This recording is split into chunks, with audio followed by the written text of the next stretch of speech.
दिवंगत मेंदूरोग तज्ज्ञ डॉक्टर शिरीष वळसंकर यांचे जावई सुजय अभय फडके यांच्यावर पोक्सो आणि विनयभंगाचा गुन्हा दाखल करण्यात आला। दिवंगत मेंदूरोग तज्ज्ञ डॉक्टर शिरीष वळसंकर यांचे जावई सुजय अभय फडके यांच्यावर मंगळवारी बाललैंगिक अत्याचार प्रतिबंधक कायदा अर्थात पोक्सो आणि विनयभंगाचा गुन्हा दाखल झाला आहे। सदर बाजार पोलीस ठाण्यात त्याची नोंद करण्यात आली। पीडितेनं दिलेल्या तक्रारीत CCTV कॅमेरे लावून पाळत ठेवणं आणि पाणी तसंच वीज पुरवठा खंडित करून छळ केल्याचा आरोप केला आहे।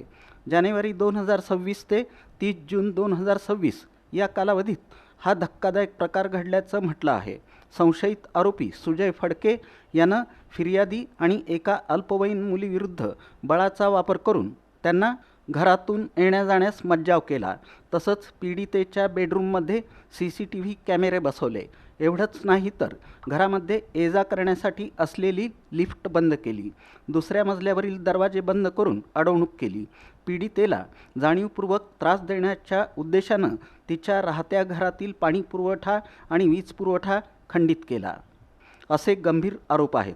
सततच्या त्रासाला कंटाळून पीडितेनं सदर बाजार पोलीस ठाण्यात रीतसर फिर्याद दिली।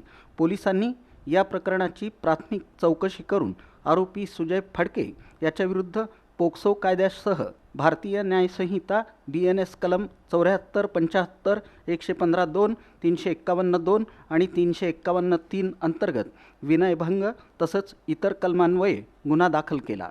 डॉक्टर शिरीष वळसंकर यांनी 18 एप्रिल 2025 रोजी स्वतःच्या पिस्तुलानं डोक्यात गोळी झाडून घेत आत्महत्या केली होती। त्यानंतर जावई फडके आणि एका 40 वर्षीय पीडिता यांच्यात वाद सुरू झाला। गेल्या 15 दिवसांपासून पोलीस ठाण्यात त्यांच्या चक्रा सुरू होत्या। ठाण्यात बैठकाही झाल्या। आपण आपसात सोडवून घेऊ असंही म्हणाले होते, परंतु याबाबत रीतसर तक्रार नोंदवून पोलिसांनी गुन्हा दाखल केला।